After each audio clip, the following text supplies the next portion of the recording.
வணக்கம், நான் பானு. இன்னைக்கு பார்க்க போகிற ரெசிபி எரிச்சகரி.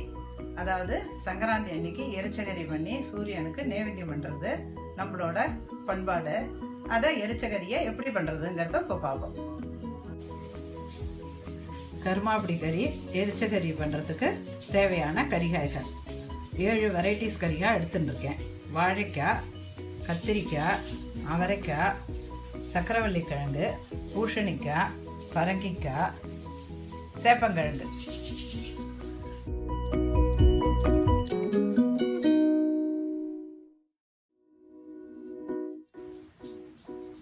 எரிச்சகரி பண்ணுறதுக்கு தேவையான சாமான்: புளி எலுமிச்சங்காய் அளவு, சாம்பார் பவுடர் 4 டேபிள் ஸ்பூன், உப்பு 2 டேபிள் ஸ்பூன், மஞ்சள் பொடி 1 டீஸ்பூன், பெருங்காயம் கொஞ்சம், தேங்காய் எண்ணெய் 4 டேபிள் ஸ்பூன். இப்போ இந்த கச்சட்டியில் தான் நான் எரிச்சகரி பண்ண போகிறேன்.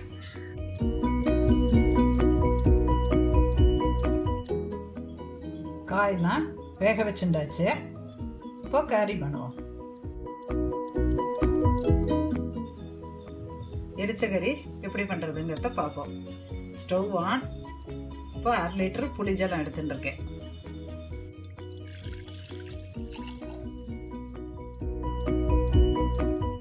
சாம்பார் பவுடர், உப்பு, மஞ்சள் பொடி, பெருங்காய பவுடர்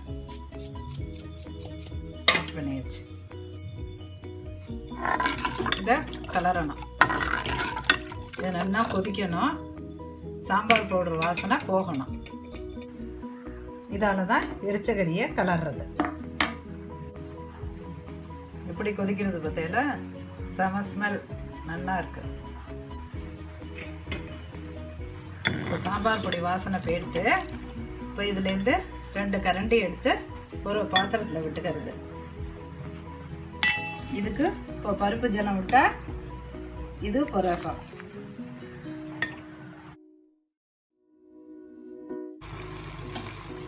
இதில் பருப்பு ஜலம் விட்டாச்சுன்னா ரசம் ரெடி.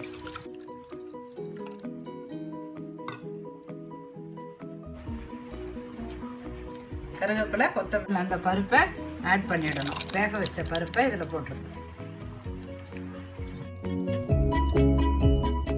இது ஒரு கொதி வந்ததும் அதை அந்த கச்சட்டியில் விட்டு கொதிக்க விடணும்.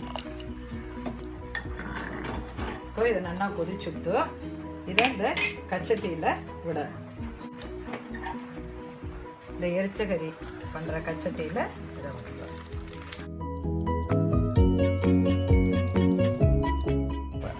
மர ஆப்பை, இது பேர் மர ஆப்பைன்னு பேர். இதால் இப்படி கலர்றது. இந்த கட்டியெல்லாம் உதுத்து விடணும்.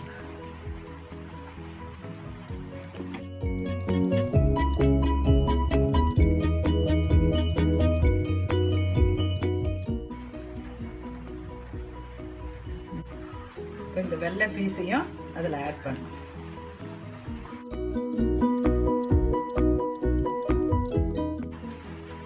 இப்போ கொதி வந்துட்டு இருக்கு. இப்போ தேங்காய் எண்ணெய் விடணும்.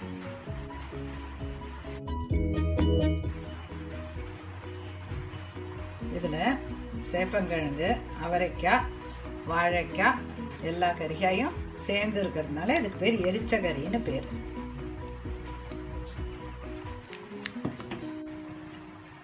இது நல்லா 4 பக்கமும் கொதிச்சதும் கருமாப்படி 2 ஸ்பூன் எடுத்து கரைச்சி அதில் விட்டு கொதிக்க விடணும்.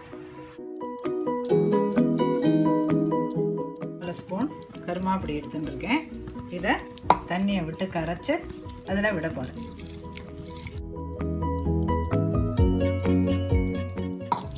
ஒரு கலரில் விடணும். இதை நல்லா கொதிச்சு எரிகி நிறுத்தினா எரிச்சகரி ரெடி.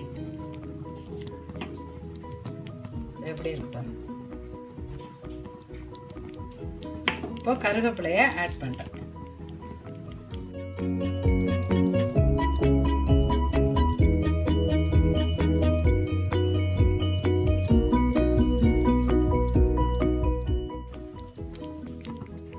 கேஸ் ஸ்டவ் சிம்லேயே தான் வச்சுக்கணும், இல்லைன்னா அடி பிடிச்சி போயிடும்.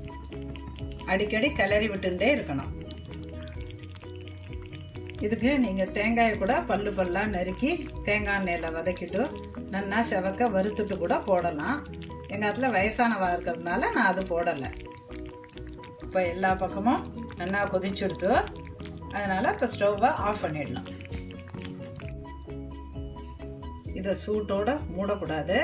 இப்படி ஒரு கரண்டியை வச்சு தான் இப்படி மூடணும். எரிச்சகரி ரெடி. சங்கராந்தி அன்னைக்கு நம்ம சாப்பிட்ட பிறகு பொரிச்ச குழம்போ சாம்பாரோ பேலன்ஸ் இருந்ததுன்னா அதை அந்த எரிச்சகரியில் ஊற்றி நல்லா கொதிக்க வச்சு விடுறது. கருமாப்பொடி போடுற கறியில் கொத்தவரங்காய் கறி நம்ம பண்ணுறதில்ல. சுவாமி நைவேத்தியத்துக்காக கச்சட்டியோட தூக்கின்னு போக முடியாது, அதனால் எரிச்சகரியை ஒரு கிண்ணத்தில் வச்சுருக்கேன். 7 கறி எரிச்சகரி. கச்சட்டியில் எரிச்சகரி ரெடி. இது வெந்தய தோசைக்கு, உளுந்து தோசை, இட்லி, தயிர் சாதத்துக்கு நீங்கள் சைட் டிஷ்ஷாக தொட்டுக்கலாம்.